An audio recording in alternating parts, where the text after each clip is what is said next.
고린도후서 4장 6절과 7절입니다. 같이 읽겠습니다. 어두운데 빛이 빛이라 말씀하셨던 그 하나님께서 예수 그리스도의 얼굴에 있는 하나님의 영광을 아는 빛을 우리 마음에 비추셨느니라. 우리가 이 보배를 질그릇에 가졌으니 이는 심히 큰 능력은 하나님께 있고 우리에게 있지 아니함을 알게 하려 함이라. 아멘. 보물을 담은 질그릇, 보물을 담은 질그릇이라는 제목으로 이 시간 하나님의 말씀을 함께 나누도록 하겠습니다. 큰 은혜가 임할 줄로 믿습니다. 사람들은 대체적으로 크게 두 가지의 기억을 가지고 살고 있습니다.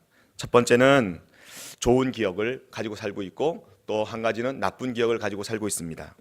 고난의 겨울과 같은 인생 속에 어떤 사람들은 나쁜 기억, 또 어떤 사람들은 좋은 기억들을 가지고 있는데, 그 기억들이 나에게는 때로는 상처가 될 수 있고, 또 때로는 나에게 기쁨과 소망이 될 수도 있습니다. 겨울에, 그 겨울과 같은 시기에 봄에 피어나는 장미꽃, 그리고 또 환한 백합화 같은 그러한 즐거움을 주는 것은 좋은 기억들이 내 속에 있을 때 그런 좋은 그런 마음의 풍요로움을 우리에게 안겨줍니다. 우리에게 있어서 좋은 기억들은 얼마나 우리 마음을 이렇게 풍요롭게 하는지, 우리 마음을 참 따뜻하게 하는지 알 수가 없습니다. 여러분 잘 아시겠지만 오늘 본문은 빌립보서와 에베소서, 골로새서, 빌레몬서를 일컬어서 옥중서신이라고 합니다. 옥에서 쓴 사도 바울의 편지이기 때문에 옥중서신이라고 합니다. 사도 바울은 예루살렘과 가이사랴 또 로마의 감옥에 갇혀서 수도 없이 매맞고 또 투옥되어서 죽을 고생을 합니다. 그러나 사도 바울이 이러한 어려움에도 불구하고 마음속에 감사와 풍요로운 마음을 가지게 된 이유가 빌립보서 3장 1절에서 빌립보서 1장 3절에서 5절 말씀에 기록되어 있습니다. 한번 볼까요? 빌립보서 1장 3절에서 5절 말씀. 내가 너희를 생각할 때마다 나의 하나님께 감사하며, 시작, 같이 읽어볼게요. 시작. 내가 너희를 생각할 때마다 나의 하나님께 감사하며 간구할 때마다 너희 무리를 위하여 기쁨으로 항상 간구함은 너희가 첫날부터 이제까지 복음을 위한 일에 참여하고 있기 때문이라. 지금 감옥에 갇혀서 사도 바울이 매맞고 어딜 봐도 길이 없는 상황에, 어둠에 처해져 있는 상황에, 또 깊은 고난의 터널을 걸어가고 있는 상황에서 지금 사도 바울이 이야기하고 있는 것은 절망이 아니라 감사라고 이야기합니다. 그런데 왜 감사하냐면 기억할 때, 생각할 때, 사도 바울이 생각할 때 사도 바울 기억 속에 이런 사도 바울이 가만히 기억해 보니까 감사가 흘러나오는 거예요. 그리고 또 간구할 때마다 너희 무리를 위하여 기쁨으로 항상 간구함은, 생각하니까 기쁨이 솟아나오고 생각하니까 감사가 솟아나고 있다는 겁니다. 뭐 때문에요? 너희가 첫날부터 이제까지 복음을 위한 일에 참여하고 있기 때문이라. 같은 일에 함께 지금 참여하고 있는데 그 일이 가치 있는 일, 그 일이 소중한 일, 그 일이 이 땅에서 썩어지는 것들과 함께 묻혀지는 것이 아니라 썩지 않는 놀라운 하나님의 영광과 함께 우리에게 다가올 것이기 때문에 그 일에, 그 가치 있는 일에 모두가 다 혼신의 힘을 쏟고 있어서 그걸 생각하니까, 그걸 기억하니까 기쁨이 넘치고 감사가 넘친다는 겁니다. 사도 바울은 복음 때문에 참 많은 고통을 받았습니다. 문자적으로만 고통받은 것이 아니라 실제적으로 그는 상당히 많은 고통과 죽음의 위협을 느꼈고 또 최종적으로 죽기까지 했습니다. 고통을 넘어 죽음의 위협을 받고 있는 이 상황 중에서 빌립보 교인에 대한 기분 좋은 생각은 그의 고통을 아물게, 그의 고통을 뛰어넘기에 충분했습니다. 여러분들은 어떤 기억을 하면 여러분들 마음이 좋아요? 어떤 기억을 할 때 여러분들 마음이 풍요로워져요? 얼굴 보니까 목사님 저는 그런 기억 없습니다. 온 천지가 다 아픈 기억뿐이고 상처뿐이고 그냥 기억하고 싶지 않은 것들 뿐입니다. 그런 말 하지 마세요. 이런 겁니까? 사랑하는 여러분 축복합니다. 여러분 속에 이런 좋은 기억들이 2013년도에 생각만 하면 기쁨이 넘치고, 생각만 하면 감사가 넘치고, 생각만 하면 은혜가 되고, 생각만 하면 찬양이 나오는 그런 아름다운 기억들이 여러분 속에 2014년도에 많이 생겨나기를 예수님의 이름으로 축복합니다. 그 기억은 우리를 따뜻하게 합니다. 그 기억은 우리의 마음을 풍요롭게 합니다. 그리고 우리를 감사하게 합니다. 이처럼 좋은 기억은 우리 삶에 얼마나 큰 유익이 되는지 모르겠습니다. 이 글을 쓰고 있는 사도 바울의 상황은 고린도 후서 서신 전체에서 고린도 교회에서 자신을 사도의 자격이 없는 그런 사람이라고 공격하는 그 적대자들, 그 적대자들과 또 거짓 선지자들이 자기를 공략하고 있는데, 거기에 슬프게도요, 자기가 세운 고린도 교인들마저도 그 말에 부하내동되어서 같이 함께 사도 바울에 대한 자격을 따지고 드는 그런 어처구니 없는 현실 속에 사도 바울이 직면해 있습니다. 누가 진정한 사도인가를 놓고 물러설 수 없는 그러한 한판 승부를 벌이고 있는 것이 오늘 본문의 내용입니다. 여러분들이 이 본문을 어떻게 읽었습니까? 고린도후서 4장 6절 보니까 이렇게 나와 있죠. 어두운데 빛이 빛이라 말씀하셨던 그 하나님께서 예수 그리스도의 얼굴에 있는 하나님의 영광을 아는 빛을 우리 마음에 비추셨느니라. 우리가 이 보배를 질그릇에 가졌으니 이는 심히 큰 능력은 하나님께 있고 우리에게 있지 아니함이라. 뭐 이렇게 지금 여러분들이 읽을 때 마치 사도 바울이 강의하듯이 평안한 마음으로, 그리고 또 아무런 그런 거리낌 없이 감사한 마음으로만 지금 이 말씀을 우리에게 강의하고 있는 것처럼, 우리에게 설교하고 있는 것처럼, 우리에게 교육하고 있는 것처럼 그렇게 들리지 않습니까? 우리는 질그릇이야. 우리 이 질그릇 같은 존재에 하나님의 놀라운 빛이 담겨져 있어. 우리가 얼마나 감사한 존재인지 모르지라고 이렇게 그냥 차분하게 이야기하는 것 같죠? 아니요. 이 고린도후서 전체를 여러분들이 깊이 있게 묵상하면 이건요, 생명을 그은 그러한 진검성부 같은 그러한 내용입니다. 지금 사도 바울은요, 이 말씀을 자신의 상황을 대적해오는 그런 대적자들에게 한판 승부를 하는 거예요. 지는 거 아니면 이기는 거예요. 이번 주에 우리 칠마을이 윷놀이를 했는데, 윷놀이 할 때 여러분들 자주 쓰는 단어가 있죠. 장로님 어떤 말 자주 쓰죠? 던질 때? 뭐 아니면 뭐다. 더 아니면 뭐다. 더 아니면 뭐다.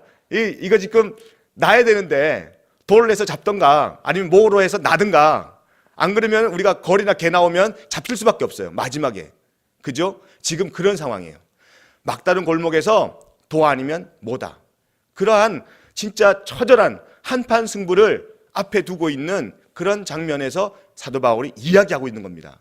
그러니까 이 말은 상당히 사도 바울에게 있어서 위협적인 상황에서 한 말이기 때문에 이 말은 그냥 평온한 말로 우리가 받아들여서는 안 된다는 것이죠. 여러분들, 우리가 새벽 예배 때 작년부터 고린도전서를 강의했습니다. 고린도전서를 묵상할 때 여러분들이 잘 알고 있듯이 이방 세계에서 그리스도를 믿기 시작한 사람들에게 복음의 진리가 뭔지, 또한 그리스도를 믿기 시작한 사람들에게 복음의 기본이 뭔지, 복음을 따라가는 사람들이 실제적이고 또 실천해야 될 윤리가 뭔지 자세히 가르쳐 준 것이 고린도전서예요. 근데 고린도후서는 고린도전서에 반해서 사도 바울이 자신을 참된 사도가 아니라며 공략하는 그러한 거짓 선지자들, 거짓 교사들에 대해서 지금 자신의 입장을 잘못 표현하면, 잘못 피력하면 그는 거짓 사도로 다 이제는 추락하고 마는 그런 위기에서 한 말들이기 때문에 고린도전서와는 사뭇 다른 배경입니다. 당시 바울을 크게 위협한 상대는 고린도 교회에 나타난 거짓 선지자들이에요. 거짓 교사들입니다. 그래서 이들을 신학자들은 방랑 설교자들이라고도 이야기합니다. 왜냐하면 이 설교자들은 두벌옷도 가지지 말고 그냥 정처 없이 다니면서 설교하라는 그런 말씀에 순종해서 가는 것처럼 보여지는 그런 설교자들이라 방랑 설교자들이라고도 이야기합니다. 그런데 이 설교자들은 바울이 없을 때, 바울이 이제 다른 지방으로 건너갔을 때, 또 옥에 갇혔을 때, 그때 고린도에 나타났습니다. 바울이 없을 때 짜잔 하고 나타나서 고린도 교회의 교인들을 단시간에 사로잡았어요. 아니 목사님, 어떻게 바울도 단시간에 사로잡지 못했는데 그 방랑 설교자들이, 거짓 선지자들이 나타나서 어떻게 고린도 교인들을, 그 교인들의 마음을 단시간에 사로잡을 수 있었습니까? 라고 여러분들이 질문할 수 있습니다. 왜 그렇게 단시간에 사로잡았냐면, 그리고 왜 그렇게 많은 사람들이 매료되었냐면, 그들은 자신이 그리스도의 참 사도라고 고백하고 나섰어요. 뿐 아니라 자기들이 훌륭한 종이라고 이야기합니다. 내가 훌륭한 종이야. 뿐 아니라 그들은 바울과 달리 그 당시 그리스 지방에서 유행하던 웅변술이 있었어요. 웅변술이라고 수사법이라고 있었는데 이 수사법을 익혔어요. 그래가지고 이 설교할 때 수사법을 동원해가지고 그리스에서 유행하던 그 웅변술을 동원해서 성도들에게 다가가는 거예요. 생각을 해보세요. 요즘도 설교 잘하는 그런 목사님들, 카리스마 있는 설교를 하는 그런 교회들은 막 부흥되지 않습니까? 몇만 명씩 또 모이잖아요. 그런데 그 당시는 얼마나 더 많이 모였겠어요. 그들은 사도 바울과 달리 이 발명가들이에요. 설교에 카리스마가 있어요. 그래서 설교를 한번 들으면 폭 빠지게 만듭니다. 당시에 사람들이 그걸 듣고 매료되었어요. 수많은 교회의 성도들이 모이기 시작했고요. 뿐 아니라 그들은 놀라운 기적도 보여줬습니다. 이적도 보여줬어요. 이런 일들이 그가 설교하고 난 이후에 막 일어나는 거예요. 사람들이 그걸 보면서 매료되기 시작했습니다. 그들은 예수 그리스도와 사도들과 마찬가지로 순수한 아브라함의 자손입니다 라고 이야기합니다. 내가 아브라함의 자손이요 라고 이야기하고요. 뿐 아니라 내가 바로 히브리인 중에 히브리인입니다 라고 이야기합니다. 자기의 정당성을 계속 주장하는 거예요. 설교할 때 누구 자랑하게 해야 되겠어요? 아니, 지금 이 거짓 선지자들이요. 예? 그렇죠. 자기 자랑하는 거예요. 자기 자랑. 내가 이만한 인물입니다라고 이야기하는 거예요. 내가 히브리인 중에 히브리인이라고요. 내가 아브라함의 자손이라고요. 이렇게 이야기하면서 자기의 정당성을, 자기의 자랑거리들을 계속 그리스의 웅변술로 그들을 매료시킵니다. 그것은 이 고린도 교회의 교인들을 충분히 그 설교에 빠지기에 하나도 모자람이 없었어요. 근데 이 정도의 스펙 가지고도 사도 바울을 한 방에 무너뜨릴 수 있었는데, 근데 결정적인 한 가지가 더 있었어요. 이제는 더 이상 이 카드를 내밀면 사도 바울은 꼼짝도 하지 못하는 결정적인 카드가 하나 더 있었습니다. 그게 뭐냐면 바로 예루살렘 교회의 추천장이에요. 바울은 추천장이 없었습니다. 이 추천장은 무엇을 의미하냐면 당시 예루살렘 교회가 아직까지 초기 그리스도 교회의 중심이었기 때문에 예루살렘 교회가 모든 교회들을 다 장악하고 있었어요. 그래서 예루살렘 교회가 인정하면 그 교회는 정당한 교회가 되고요. 예루살렘 교회가 인정하지 않으면 그 교회는 이단이 되는 거예요. 그 예루살렘 교회의 주를 이루고 있던 사람들이 사도들입니다. 사도들. 그래서 저는 사도들이 기존의 바리새인들과 또 기존에 있던 그 율법사들 그리고 사두개인들이 장악하던 그러한 기득권들이 예수님으로 인해서 없어진 것보다는 바뀌면서 또다시 12제자뿐 아니라 사도들이 또 다른 기득권을 형성했다라는 이 신학적인 주장에 저도 동의합니다. 그래서 또 다른 병폐들이 생겨났을 거예요. 그 병폐 중에 하나가 오늘 본문에 나와 있는 추천장이에요. 이 추천장을 가지고서요 파송한 사람 중에 자기들이랍니다. 자기들이 그 추천장을 가지고 있는 사람들이래요. 무슨 내용입니까? 그 추천장은 바로 예루살렘 교회를 장악하고 있던 12사도를 상징하는 겁니다. 다시 말해서 12사도가 나를 인정했다는 거예요. 그래서 그들은 자신의 그 사역을 정당화시키는 겁니다. 예루살렘 교회가 아직 초기 교회였기 때문에 이들의 주장은 그들에게 먹혔어요. 그 추천장의 위력이 얼마나 큰지 그 추천장만 내밀면은 나 이런 사람입니다 라고 하면 다 믿어요. 다. 야, 그 말씀만 전하십시오. 우리 다 믿겠습니다. 12사도들의 그런 권위가 있는 분이군요. 그러면서 그 말 앞에 다 순종하는 거예요. 토도 달지 않아요. 그 강력한 추천장은 곧바로 최초 사도 집단의 그러한 권위를 상징하는 것이기 때문에 그렇게 강력한 카드 하나를 내밀면 사도 바울은 꼼짝없이 그 권위 앞에 순종해야 되는 겁니다. 그래서 강력하게 등장한 그들은 사도 바울의 자격 없음과 사도 바울의 이런 권위 없음을 모든 사람들에게 이야기하면서 그가 가르치는 것은 잘못된 것이다라고 정면으로 폄하합니다. 그게 고린도후서 3장 1절 말씀이에요. 3장 1절에 보면 같이 한번 읽어보겠습니다. 시작. 우리가 다시 자천하기를 시작하겠느냐? 우리가 어찌 어떤 사람처럼 추천서를 너에게 붙이거나 혹은 너에게 받거나 할 필요가 있느냐? 이제 지금부터 사도 바울이 정면으로 이제 승부를 거는 거예요. 그 사도, 12사도들 뿐 아니라 그 당시에 예루살렘 교회가 인정한 사도들의 권위를 상징하는 추천장을 딱 내미는 그들 앞에 지금 사도 바울이 뭐라고 이야기합니까? 3장 1절에 보니까 다 지웠네요. 사도 바울은 추천장이 그게 다가 아니다 라고 이야기하는 겁니다. 사도 바울은 사도가 그 당시 아니었어요. 사도 바울이라고 이름은 우리가 명칭해서 부르고 있지만 당시에 예루살렘 교회에서 인정하는 사도가 아니었습니다. 설교도 신통치 않았어요. 볼까요? 고린도 후서 10장 10절 한번 읽어볼게요. 지우지 마시고요. 시작. 그들의 말이 그 편지들은 무게가 있고 힘이 있으나 그가 몸으로 대할 때는 약하고 그 말도 시원하지 않다. 이게 무슨 말이냐면 설교가 영 신통치 않다는 거예요. 말도 제대로 잘 못한다는 겁니다. 버벅거리기도 하고 또 어순도 안 맞고 그리고 너무나 자연스럽게 들리는 거예요. 어려운 말을 써야 되는데 설교할 때 좀 이렇게 사람들을 확 후려잡는 그러한 웅변수를 써야 되는데 사도 바울은 그렇게 하지 않았습니다. 너무나 자연스럽게 이야기했어요. 너무나 평이하게 이야기했어요. 왜 그렇습니까? 자기의 웅변술로 자기의 그런 기술 때문에 하나님의 복음이 가려질까 봐 사도 바울은 철저하게 자연스럽게 철저하게 평이하게 자기가 드러나지 않도록 설교를 했기 때문에 그 말이 어떻게 표현되었냐면 시원하지 않다라고 이야기합니다. 뿐 아니라 고린도후서 11장 6절이에요. 볼까요? 시작. 이것을 우리가 모든 사람 가운데서 모든 일로 너희에게 나타내었노라. 사도 바울도 인정해요. 그래, 맞아. 내 말은 부족해. 내 말은 시원치 않아. 나도 인정해. 그렇지만 내가 알고 있는 하나님의 지식에 대해서는 누구 못지않게 나는 자부할 수 있어. 구원의 확신, 내 마음에 있는 거야. 구원의 빛, 내 마음에 있는 거야 라고 확신하고 있는 겁니다. 설교도 시원치 않아요. 또 사람들에게 인기도 없어요. 말에도 설교도 카리스마가 없다는 뜻이지요. 또한 신령한 은사 없습니다.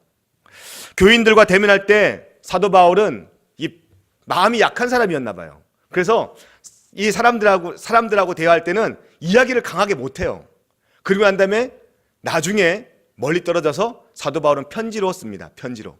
그게 고린도후서 10장 1절 말씀이에요. 한번 볼까요? 10장 1절. 아마 빠졌나 보는데 사도 바울은 그렇게 마음이 약해가지고 앞에서는 꼼짝도 못하는 사람, 편안하게 사람들에게 말도 못하는 그러한 사람이라 사도 바울은 인기가 없었어요. 또 바울은 그들의 비방과 폄하에 대해서 조목조목 이제부터 반박하기 시작하는데 바울은 그런 사람들에게 마음을 빼앗긴 고린도 교인들에게 대해서 무척이나 속이 상한 거예요. 여러분 생각해 보세요. 거짓 선지자들의 그런 언변술에 넘어간 성도들을 보면 속이 안 상하겠습니까? 속 상하죠. 바울이 고린도 교인들에게 얼마나 속이 상한지 고린도후서를 읽어보면 너무나 자세히 알 수 있어요. 바울이 보기에 고린도 교회를 흔들고 있는 그들의 복음을 왜곡하는 자들이 바로 거짓 선지자들이며 거짓 복음을 전하는 자들이라고 이야기합니다. 고린도후서 11장 13절 같이 읽어볼게요. 사도 바울의 마음이 담겨있는 구절이에요. 시작. 속이는 일꾼이니 자기를 그리스도의 사도로 가장하는 자들이니라. 그들에 대해서 정확하게 이야기하고 있죠. 뿐 아니라 15절입니다. 같이 읽어볼게요. 시작.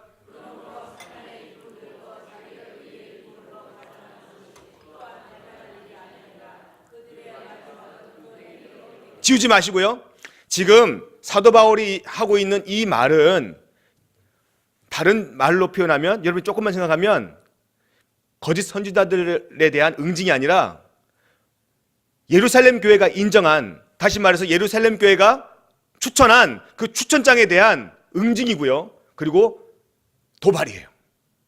이건 있을 수 없는 일이고요. 그리고 그 뒤에 후화는 상상할 수 없는 것들이 닥칠 것이 뻔한데 사도 바울은 거기에 대해서 이렇게 이야기합니다. 사탄의 일꾼들도 자기를 의의 일꾼으로 가장하는 것이 또한 대단한 일이 아니니라. 그들의 마지막은 그 행위대로 되니라. 사탄의 일이라고 이야기합니다. 의의 일꾼을 가장한 사탄의 일이라고 정면으로 이야기하는 이 사도 바울의 말을, 이 말을 고린도 교회 교인들은 어떻게 듣고 있겠습니까? 예루살렘 교회의 추천장을 들고 온 사람들을 거짓 복음을 전하는 자들, 더 나아가 사탄의 일꾼으로 규정한 일은 매우 위험한 일이었음에도 불구하고 사도 바울은 강경하게 나갑니다. 그런데 바울은 이어서 단호하게 이야기하는데 그 추천장에 대해서 뭐라고 이야기하냐면 고린도후서 3장 1절에서 3절 말씀이에요. 같이 읽어볼까요? 그들이 결정적으로 내민 카드, 그 추천장에 대해서 말하기를 시작. 자천하기를 시작하겠느냐? 우리가 어찌 어떤 사람처럼 추천서를 너에게 붙이거나 혹은 너에게 받거나 할 필요가 있느냐? 2절. 너희는 우리의 편지라 우리 마음에 썼고 무사람이 알고 있는 바라. 3절. 너희는 우리로 말미암아 나타난 그리스도의 편지니 이는 목으로 쓴 것이 아니요 오직 살아계신 하나님의 영으로 쓴 것이며 또 돌판에 쓴 것이 아니요 오직 육의 마음판에 쓴 것이라. 할렐루야. 삶으로 증명해낸다는 겁니다. 거짓 선지자들은 삶이 없다는 거예요. 삶으로 자신의 삶을 증명해내는 사람, 그것이 바로 사도 바울이었고요. 그것이 바로 가장 강력한 추천장이라는 겁니다. 여러분들의 말로 우리를 천거하는 추천장입니다. 누가? 그 말에 현혹되어 넘어가려고 하는 고린도 교인들에게 이야기합니다. 니들이 내 추천장이야. 너희들의 삶이 내 추천장이야. 너희들 구원에 감격받았지. 구원에 그 놀라운 즐거움이 있지. 그게 내 추천장이야. 그게 내 즐거움이야. 그게 내가 너희들에게 보내주는 편지야 라고 이야기합니다. 여러분, 오늘 먹으로 쓴 예루살렘의 교회의 추천장이 아니라 사람이 만든, 사람들이 검은 먹으로 써서 그 사람을 인정하는 그 추천장이 그 사람을 대변하는 것이 아니라, 문자가 아니라 바울 자신에게는 돌판이 아니라 가슴판이며, 그리고 예수 그리스도의 생명으로 꿈틀대는, 예수 그리스도의 생명으로 살아 역사하는 그 고린도 교인들을 향하여서 너희들이 내 추천장이다 라고 이야기합니다. 여러분, 오늘 이런 흐름에서 보면 사도 바울의 이 고백이 오늘 본문의 말씀이 달릅게 느껴질 거예요. 한번 다시 이런 전이해를 가지고 고린도 오늘 후서 4장 6절과 7절 말씀, 이 본문 말씀을 한 번 더 읽어보겠습니다. 같이 읽어보겠습니다. 지금 영적인 싸움을 하고 있는 중이기 때문에 여러분들이 이 전이해를 가지고 읽어야 됩니다. 큰 소리로 시작.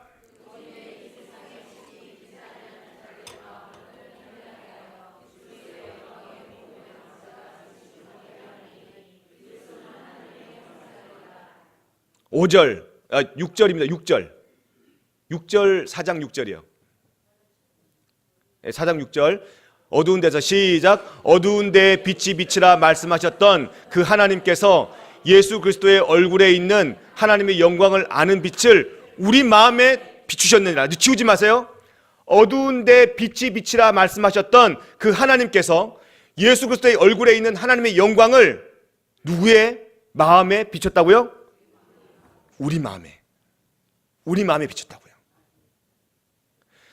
여러분 마음속에 이 빛 있습니까?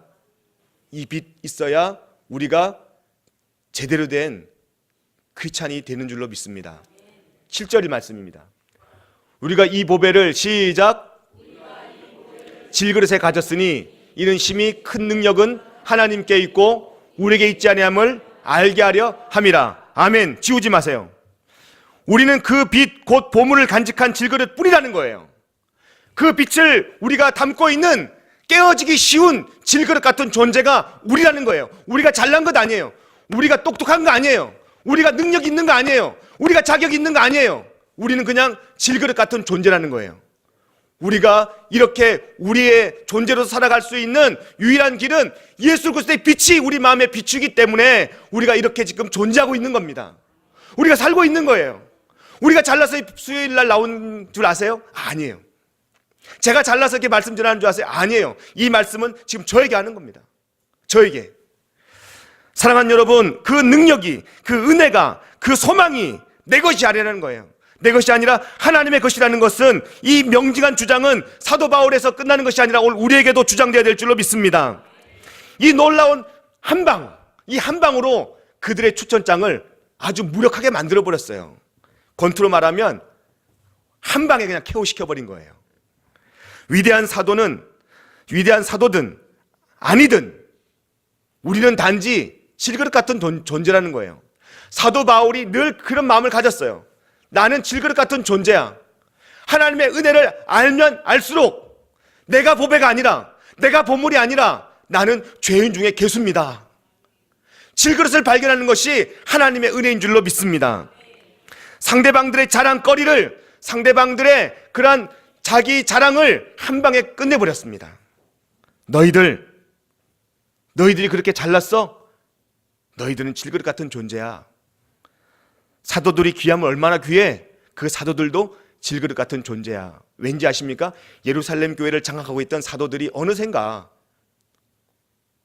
누군가에 의해서도 아니고요, 그들에 의해서 자연스럽게 또 다른 제도를 만들어내고 또 다른 그런 제도권 아래서 사람들을 옥조이기 시작했습니다.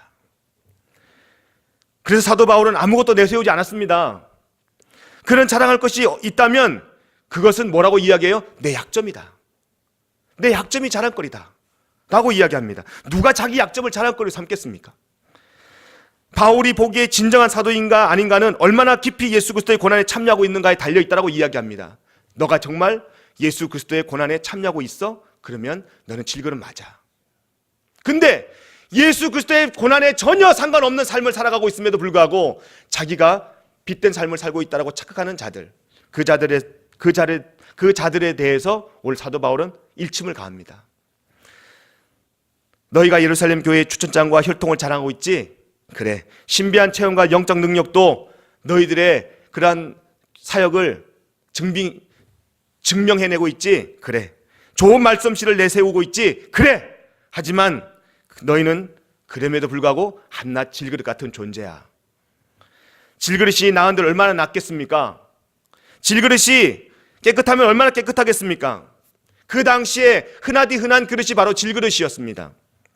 질그릇이 잘났다고 자랑하는 것은 정말 어리석은 거예요. 귀한 것은 모두 하나님께로부터 나온 것인 줄로 믿습니다.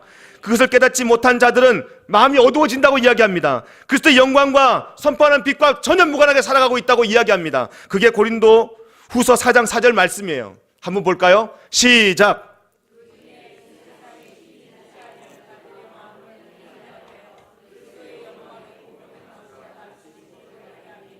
그리스도는 하나님의 형상이니라. 지우지 마세요. 그 중에 이 세상의 신이 믿지 아니하는 자들의 마음을 혼미하게 하여 그리스도의 영광의 복음의 광채가 비치지 못하게 함이니, 자기 스스로가 질그릇이 아니라 자기 스스로가 보배가 되는 순간, 자기 스스로가 보물이 되는 순간, 그때부터 우리 마음은 어두워지고 혼미해진다고 합니다. 여러분 명심하십시오. 잊지 마십시오. 우리는 보배를 담은 질그릇뿐인 줄로 믿습니다. 그러므로 바울에 따르면은 바울이 말하길 자신이 질그릇임을 깨닫는 일이 복음 중에 복음이요, 빛을 담아내는 가장 첫 번째 단계라는 겁니다. 우리는 허접한 질그릇에 지나지 않습니다. 저도 마찬가지요. 여러분들보다 더 허접해요. 하나님은 우리에게 질그릇을 깨닫게 하기 위해 때로는 고난도 허락하시더라고요. 때로는 고통도 허락하시더라고요. 아픔도 왜 허락하신지 아십니까? 내가 질그릇이기 때문에. 우리가 착각하고 있어요. 너가 예수 그리스도의 영광 가운데 질그릇임을 깨닫는 것이 우리 삶의 가장 근본인데, 어느 순간 우리가 이제는 됐다라고 이야기합니다. 이제는 된 것처럼 생각합니다. 사역도, 또 가정도, 또 물질도 어느 정도 정상적으로 패턴을 가지고 돌아가면 이제는 됐어. 왜? 내가 이제는 보배가 되었으니까. 이제는 내가 어느 정도 염려도 없어지고 보배가 되었으니까. 그럴 때 하나님은 가차없이 고통도, 건강도, 물질도, 그리고 때로는 인간관계도 흔들어 놓습니다. 그게 구약사예요. 구약사를 보면 이스라엘 백성들이 하나님의 은혜로 평안하고 축복이 넘칠 때 그들은 질그릇 같은 존재임을 깨달아야 되는데, 그때부터 어떻게 하나님께 대합니까? 하나님을 배신하고 우상을 섬겨요. 우상은 눈에 보이거든요. 우상을 섬깁니다. 음란에 빠집니다. 타락합니다. 그러면 하나님이 그들을 징계했습니다. 왜 징계했습니까? 질그릇 같은 존재야. 너희들 나 없으면 못 살아. 너희들 보배 아니야. 내가 담겨져야, 내 생명이 너희 속에 담겨져야, 내 소망이 너희 속에 들어가야 너희들이 참 소망이 생기는 거야. 그러면서 그들을 깨기 시작했어요. 그들을 부수기 시작했어요. 그들의 평화를 앗아가기 시작했습니다. 그들을 망하게 하려는 게 아니에요. 다시 회복시키기 위함입니다. 진짜 인생을 살게 하기 위함입니다. 그래서 이스라엘 백성들은 가나안 족속, 또한 미디안, 블레셋, 암몬, 주변의 모압 국가들을 다 들어서요, 그 이스라엘의 평화를 이스라엘의 평화를 깨기도 하고 이스라엘을 위협하기도 합니다. 때로는 7년, 때로는 18년, 때로는 20년, 때로는 40년의 모진 세월을 압제를 받으며 살게 합니다. 그러나 그 고통 속에서 백성들이 주님, 내가 질그릇입니다, 그렇게 회개하고 돌아올 때 하나님이 질그릇 같은 그 존재들을 불쌍히 여기시고 용서하시고 전쟁에 대단한 용사들을 보내십니다. 구원자들을 보내세요. 마치 예수님을 보내듯이 보내세요. 그렇게 일어난 용사들이 온니엘이고 에웃이고 또한 드보라와 바락과 기드온입니다. 이런 놀라운 용사들을 하나님의 그런 용병들로 쓰시고 다시 질그릇 같은 존재임을 깨달았을 때 그 질그릇 안에 하나님의 평화와 하나님의 소망과 하나님의 기쁨과 하나님의 즐거움을 담아내십니다. 제가 알고 있던 친구 목사의 할아버지가 일제강점기 시대에 심우했던 목사님이셨어요. 그래서 그 친구 목사는 늘 할아버지의 신앙을 자랑하고 다녔어요. 우리 할아버지가 말이야, 일제강점기 때 목사님이야. 전도사 때 그 말 한마디 하면 우리가 다 와 했어요.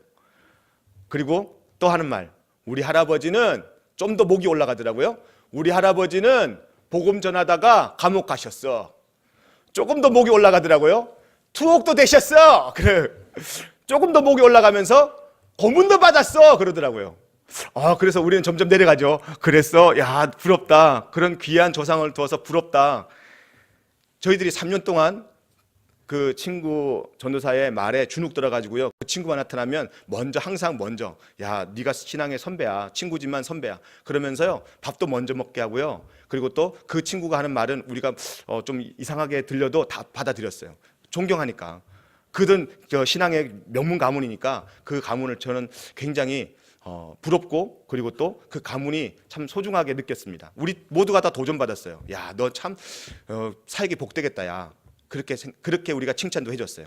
근데 어느 날 이 친구가 3년이 지났는데, 그렇게 해서 우리를 3년 동안 우리에게 울고 먹었는데, 어느 순간부터 졸업하는 해에 그 이야기를 안 하는 거예요.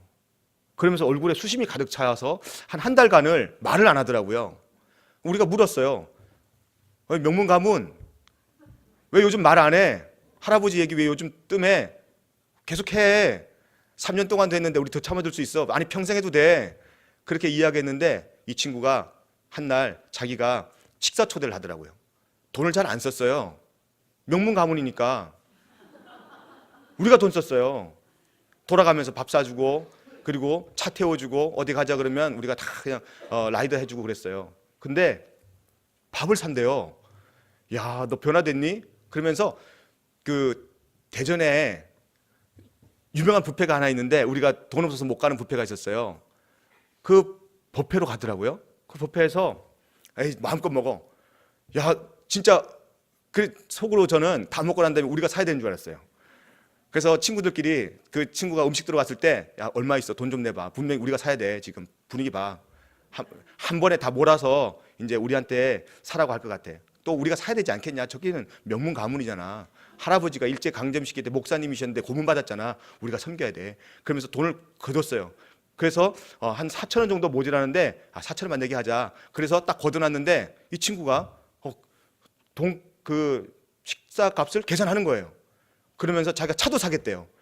그러면서 그때 당시 이제 동학사 쪽에 근사한 찻집이 있었는데 그 찻집으로 우리를 데리고 가는 거예요. 야, 왜 그래? 마음이 불안한 거 있죠. 뭐 더 큰 게 있나 보다. 불안해서 막 도저히 견딜 수가 없는 거예요. 한 달 동안 시무룩해 있다가 생각해 보세요. 한 달 동안 시무룩해 학교 와서 말도 안 하다가 얼마나 밝았는지 몰라요. 이 친구 얼마나 긍정적이고요, 밝은 친구인지 몰라요. 명문 가문이니까. 그렇게 밝은 친구가 한 달 동안 어둠에 수심에 가득 찬 얼굴로 학교 다니다가 한 달 후에 우리한테 밥을 사고 또 차도 사니까 걱정이 되더라고요. 근데 어렵게 말을 꺼내는데 이런 말을 합니다. 우리 할아버지 일제강점기 때 목사님이셨는데 알고 보니까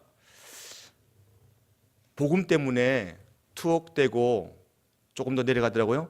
고문받고 조금 더 내려가서 힘들어하셨던 게 아니래 그러더라고요. 왜? 그래서 내가 너희들한테 고민하다가 이제 얘기해. 한 달 전에 알았어 그러더라고요. 얘기가 뭐냐면 할아버지가 그 당시에 잘 나가는 목사님이셨대요. 그 일제강점기 때 교회를 크게 부흥시키고요. 그리고 요즘 말하면 대형교회를 이룬 그런 목사님이셨대요. 근데 교회 성도님하고 썸씽이 생긴 거예요. 사랑의 그런 불꽃이 튀긴 거예요. 그리고 난 다음에 그분하고 같이 도망을 갔대요. 도망갔는데 경찰에 잡혔어요. 잡혀가지고 옥에 갇히고 그리고 목사직을 사임당했어요. 그런 일이 있었대요. 그 이야기를 듣고 그때부터 자기가 할아버지에 대한 실망감으로 너무나 헤어나오기 힘들었대요. 목회도 안 하려고 그랬대요. 그렇게 자기 조상이 그런 모습으로 우리에게 남겨주어서 유산을 남겨줘서 자기가 너무 실망했다는 거예요. 기대가 큰 만큼 실망도 컸답니다. 근데 아버지도 목사님이거든요. 그 친구 아버지도 목사님이에요. 그 목사님이 이 친구를 불러다가 이 얘기를 해주면서 자꾸만 이제 우리들한테 그런 이야기를 하고 다닌다고 소리를 들으니까 우리도 또 그 목사님 만나면 그 얘기를 하거든요. 아, 목사님 너무 명문가문이에요. 우리 부러워요. 그 얘기를 늘 했는데 이 목사님 그 말을 들을 때마다 불편했나 봐요. 그래서 친구한테 있는 사실을 이야기했는데 요는 그 아버지가 목사님인데 그 아버지가 어릴 때, 그러니까 그 친구 아버지가 어릴 때 그런 일을 당해서 이제 집안도 풍비박산 난 거죠. 그 상황에서 수년이 지났대요. 수년이 지나서 아버지가 자기가 중학교 다닐 때 자기를 자전거에 태우고 어디론가 막 가더래요. 어디 가지?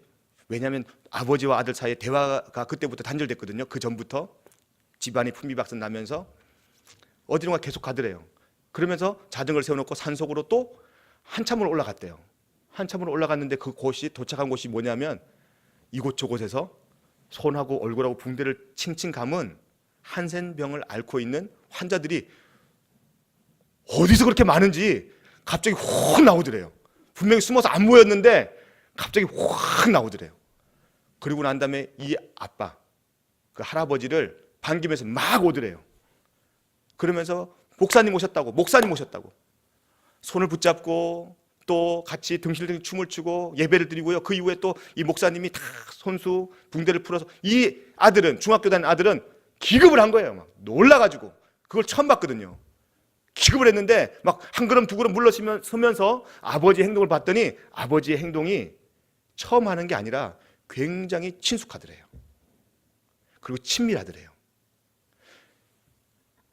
한센병 환자들이 이 아버지에게 목사님, 우리 목사님 그러면서 너무나 반갑게 맞아주면서 대화하는 걸 보면서 이건 하루 이틀이 아니다. 그래, 수년간 아버지가 여기서 사역을 하셨구나 라고 생각하면서 그때 친구 아버지가 중학교 때 그 아버지의 모습을 보면서 그 한센병 걸린 그 주민들과 교류하는 그 모습을 보면서 내가 목사 돼야 되겠구나. 내가 아버지처럼 훌륭한 사람 돼야지. 이렇게 아버지처럼 멋진 목사가 돼야지. 그렇게 결단하고 그 아들이 중학교 때 목사가 되기를 결단했답니다. 사랑하는 여러분, 손가락질 받고 수치당하고 목사직에서 쫓겨난 형편없는 아버지였어요. 실망감을 감출 수 없었던 그 아버지 목사님이 한센병 환자들의 사랑을 받는 좋은 목사가 되어 있었습니다. 그는 아버지의 그때 모습 때문에 목사가 되기로 결단하고 목사가 되었습니다. 가난한 사람들의 목사가 되었습니다. 그래서 친구는 지금 선교로 나가 있지만 친구 아버지는 성내동이 아니라 분당하고 서울 중간 성남 누구예요? 지혜롭습니다. 성남에서 지금 가난한 자들을 위해서 목회를 하고 있어요. 가난한 자들, 소외된 자들만 그 중심으로 해서. 그는 아버지의 그 모습을 알고 있었기에 이렇게 이야기했답니다. 네 할아버지가 신사참배 겁으로 옥에 끌려가신 것이 아니야. 하지만 나는 자신 있게 대답할 수 있어. 네 아버지의 훌륭한 모습, 네 아버지의 그 멋진 모습, 그 때문에 내가 이렇게 목사가 되었어. 손자의 신뢰와 존경을 단번에 허물어버린 할아버지셨지만 자기 아버지에게서는, 아버지한테는 너무나 훌륭한, 그 존경할 만한 숭고한 아버지였다는 것입니다. 사랑하는 성도 여러분, 자신이 세운 화려한 것들이 때로는 무너질 때가 있어요. 우리가 세운 것들이 하루아침에 바닥을 칠 때가 있습니다. 사람은 자신의 한계, 내 자신의 바닥, 내 존재의 끝자락을 보게 되면 그때 내가 질그릇 같은 존재구나 라는 것을 깨닫게 된답니다. 사람이란 자기 경력과 힘과 명예가 자신의 신앙의 돌 위에 또 돌을 쌓고 또 돌을 쌓고 또 돌을 쌓고, 그래서 더 이상 쌓지 못할 때 그때 그는 자신의 바닥을 볼 수 없습니다. 그러나 그 돌들이 하루아침에 다 무너지는 그날 자기의 존재의 밑자락을 보게 된다고 합니다. 치장된 자기에 만족하거나 좀 더 성찰한다 해도 다소간 세월이 때로는 덮여서 적당히 보아줄 만한 자신이 되었을 때, 그 자기의 존재가 되었을 때 더 이상 그 너머를 보기 힘들어질 때, 그때 우리의 울타리를 무너뜨린다는 거예요. 질그릇이 점점 안에 있는 보배가, 안에 있는 빛이 비치지 못하도록 자기의 울타리를 점점 올리는 겁니다. 다른 사람이 볼 때는 그 질그릇 안에 어떤 보배가 있는지 안 보입니다. 단지 질그릇에 높이 세운 울타리만, 그 사람의 세계만 보일 뿐입니다. 그때 하나님께서 하나님의 영광을 위해, 또 그 높이 세운 질그릇 때문에 갇혀져 있는 우리를 위해서 우리가 세운 울타리들을 무너뜨린다는 겁니다. 일상의 힘이란 대단해서 오랜 세월을 살아온 나 자신과 맨 밑바닥과 분리를 하기 어려울 만큼 우리는 우리 자신을 잘 알지 못합니다. 그러나 참담한 고통과 고난, 절망은 그 오랜 세월 우리가 쌓아온 울타리, 나 자신을 자기화한 그 형상들, 모든 것들을 일순간에 무너뜨려 버립니다. 살처럼 피부에 단단하게 붙어가지고 내 자신의, 내가 어떤 사람인지 알게 하지 못하는 그런 허식의 옷들이, 그런 세월의 옷들이 고난을 통해서 벗겨져 내린다는 것입니다. 거기에는 초라한 몸뚱이만 남게 됩니다. 하룻밤에 스승을 3번씩이나 부인한 여러분들이 잘 아는 베드로, 그 베드로는 예수님을 저주하고 바깥으로 나가서 새벽 다구는 데서 소리내서 울었습니다. 스승인 예수님의 말씀이 생각이 났습니다. 더 통곡했습니다. 베드로는 수제자였습니다. 물 위를 걷는 그런 기적을 나타내는 사람이었습니다. 예수 그리스도가 지어준 이름이 있었습니다. 별명이 있었습니다. 뭐예요? 반석이에요. 반석. 여러분, 예수님이 베드로를 부를 때 반석이라 불렀습니다. 얼마나 귀합니까? 넓고 굳건한 바위라는 이름, 이 모두가 예수 그리스도를 배신하더라도 끝내 스승을 지키겠다는 기계와 용기, 그 모든 것들은 하룻밤에 다 무너져 내렸습니다. 그렇게 모든 것이 무너져 내린 자신의 밑바닥을 본 베드로는 이제 더 이상 예수 그리스도를 증거할 자신이 없었습니다. 그래서 어디로 갔습니까? 갈릴리 호숫가로 찾아갔습니다. 자신의 밑바닥으로 찾아갔습니다. 그때 예수 그리스도가 나타났어요. 너 나 사랑하니? 예수님인지 알고 난 다음에 베드로가 한 말은 뭡니까? 주여, 나를 떠나소서. 나는 죄인입니다. 나는 질그릇입니다. 자신이 죄인이라는 베드로의 말은 아마도 예수님 앞에서 한 수많은 말들 가운데 가장 정직하고 참된 고백이었습니다. 참 자기를 말한 순간이었을 것입니다. 또한 그 순간은 바로 베드로가 참 제자로, 참 질그릇으로 거듭나는 순간이었습니다.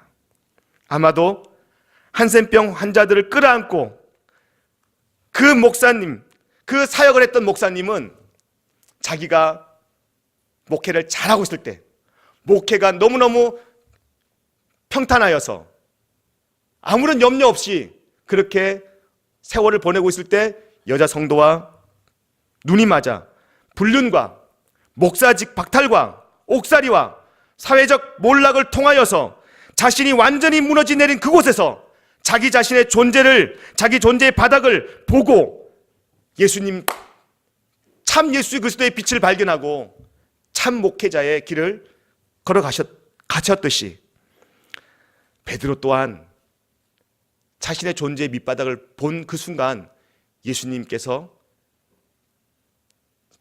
베드로에게 한 그 모든 내용의 말들이 이제는 질그릇에 담기기 시작했습니다. 자신이 무너진 그곳에 자신에게 담겨있던 참빛을 그때서야 발견하게 되었다는 것입니다. 스스로의 바닥과 그 한계를 들여다보는 것은 자신이 단지 보잘것없는 질그릇임을 깨닫는 것 그 이상도 그 이하도 아닙니다. 그런데 바울은 바로 그 때문에 하나님의 보물이 빛이 난다고 이야기합니다. 내가 질그릇이 되면 질그릇이 될수록, 내가 질그릇의 존재를 명확하게 알면 알수록 그때 예수 그리스도의 빛이 더 바래진다는 겁니다. 우리는 단지 질그릇일 뿐입니다. 질그릇과 보물, 그것은 극대한 대비, 완전히 반대되는 단어입니다. 질그릇과 보물은 상반되는 용어입니다. 그러므로 만약 우리가 빛이 난다면, 우리 질그릇이 빛을 발한다면 예수 그리스도의 복음의 빛은 점차적으로 우리 안에서 사라지게 될 것입니다. 종국에는 우리의 마음은 어둠으로 담겨 있지만 우리는 그 어둠 자체도 느끼지 못하는 그러한 존재가 됩니다. 여러분 보세요. 여러분들 지금은 겨울이라 여러분들 입고 있는 옷들이 상당히 칙칙합니다. 보니까 꺼먹꺼먹하고 다들 보니까. 근데 봄이 되면 엄청나게 화려합니다. 봄 되면 그죠? 울긋불긋하고 파랗고 노랗고 빨갛고 빨갛다 못해 뻘겋고 이런 옷을 입습니다. 곧 봄이 오면 여러분들이 그런 옷을 입을 겁니다. 근데 그 형형색색의 빛들이, 이 불빛이 다 꺼지면 그 빛이 빛으로 존재할까요? 아무것도 없어요. 어둠뿐이에요. 아무리 내가 밝은 옷을, 아무리 내가 멋지고 이쁜 컬러를 입고 왔다 해도요, 빛이 없어지면 아무런 의미가 없습니다. 우리 존재도 마찬가지입니다. 내가 배운 학식, 내가 가진 경험, 내가 가진 사역의 어떤 포지션, 또한 나의 그러한 물질들의 인간관계들, 예수 그리스도의 빛이 없으면 우리는 무색한 거예요. 아무런 빛이 없는 거예요. 내 안에, 이 질그릇 같은 존재 안에 예수 그리스도의 빛이 와야 나의 참된 나의 참된 존재를 발견하게 될 줄로 믿습니다. 사랑하는 여러분, 말씀의 결론을 맺습니다. 저와 여러분의 삶 속에 복음의 진리의 빛이 가득 차기를 예수님의 이름으로 축복합니다. 뿐 아니라 나와 여러분은 질그릇 같은 존재예요. 너무나 깨어지기 쉬운 연약한 존재예요. 전적으로 타락한, 무능력한, 무기력한 존재가 나와 여러분입니다. 여러분, 우리가 우리 가운데 이 질그릇 같은, 이 연약한 깨어지기 쉬운 질그릇 안에 무엇을 담아야 되겠습니까? 여러분 잘 알 겁니다. 우리 안에 예수 그리스도의 구원의 기쁨과 감격이 사라지면 우리는 아무것도 아니에요. 우리의 소망이 그때부터 끝이 나는 겁니다. 그래서 여러분들에게 도전합니다. 그리고 여러분들을 축복합니다. 우리가 반드시 질그릇으로서 하루하루 매일매일 매 순간순간마다 점검해야 될 게 있어요. 한번 비춰줄까요? 첫 번째, 매 순간 나는 주님과의 만남이 있었는가? 여러분 주님과의 만남이 있습니까? 두 번째, 구원의 기쁨과 감격이 내 질그릇 안에 차고 넘치는가? 여러분 안에 이 구원의 기쁨과 감격이 오늘도 넘치고 있습니까? 아니 목사님, 작년에 넘쳤는데 올해는 전혀 이게 무감각한데요? 안 됩니다. 안 된 거예요. 안 되는 거예요. 올 예배 가운데, 올 이 말씀 이후에 기도 가운데 구원의 기쁨과 감격의 즐거움이 여러분 질그릇 같은 우리의 존재 안에서 넘쳐나기를 예수님으로 축복합니다. 주님과의 만남은 말씀을 읽고 또한 하나님 사랑, 이웃 사랑을 실천하는 것입니다. 뿐입니까? 구원의 기쁨과 감격은 감사의 생활을 하게 합니다. 복음을 전하는 일에 매진하게 합니다. 이런 일들이 내 안에서 끊임없이 일어나고 있는지, 우리는 형식이 아닌 내용이 담겨있는 진정한 회개가 내 안에 있는가? 매일매일 내가 회개하고 있는가? 질그릇 같은 존재는 매일매일 이런 회개가 있습니다. 눈물로 회개하고요, 가슴으로 회개하고요, 중심으로 회개합니다. 누구에게 상처 준 것이 없는가? 정말 내 안에 예수 그리스도화 되고 있는가? 하나님이 하나님 되고 있는가? 예수님 되고 있는가? 여러분, 그렇게 되지 못했을 때 여러분 철저하게 회개하시기 바랍니다. 가슴 아파하며 회개하기 바랍니다. 통곡하기 바랍니다. 우리 안에 그런 눈물이 있길 바랍니다. 이러한 귀한 매 순간마다의 자기 성찰, 매 순간마다 일어나는 나의 삶의 점검, 이런 점검이 없어질 때 우리는 질그릇이 아니라 또다시 나는 보배가 되는 거예요. 내가 보배가 되는 거예요. 내가 예수가 되는 거예요. 내가 하나님 자리에 또 올라가는 거예요. 내가 주인 되는 거예요. 아닙니다. 내가 주인 아니에요. 하나님이 나의 주인 줄로 믿습니다. 하나님이 내 인생의 소망인 줄로 믿습니다. 하나님의 내 인생의 생명인 줄로 믿습니다. 그러한 삶이 내 속에서 드러나지 않을 때 회개합시다. 하나님, 또 내가 주인 되었습니다. 하나님, 내 안에 이런 진정한 회개가 일어나지 않습니다. 내가 무엇을 가슴 아파합니까? 하나님, 내 안에 예수 그리스도의 보혈이 흘러가지 않습니다. 웬일입니까? 웬 말입니까? 주님의 그 구원의 감격과 능력을 잃어버렸습니다. 이 시간에 여러분들의 기도 제목이 되어야 될 줄로 믿습니다. 이 시간 말씀 생각하시면서 우리 함께 찬양할 때 매 순간 주님과의 만남이 있었는가? 구원의 기쁨과 감격이 오늘도 내 안에 차고 넘치는가? 주님과의 만남은 말씀을 사모하게 하고 그 말씀 통하여서 하나님 사랑, 이웃 사랑을 실천하게 하는 것이며, 구원의 감격과 기쁨과 즐거움을 통하여서 감사 생활을 하게 하는 것인데, 그 감사는 복음을 전하는 일로 드러나게 되어 있습니다. 그런데 이런 일이 나에게 일어나지 않아요. 이런 일이 나에게서 멈춰졌어요. 여러분, 가슴 아파하며 형식이 아닌 진정한 회개를 하나님 앞에 올려드리는 자기 성찰에 있는 저와 여러분 되기를 예수님의 이름으로 축복합니다. 이 시간 내가 가진 것 다 내려놓고 주님 앞에 나아갑니다. 같이 함께 우리 불을 꺼주시고 가슴으로 한번 찬양합니다.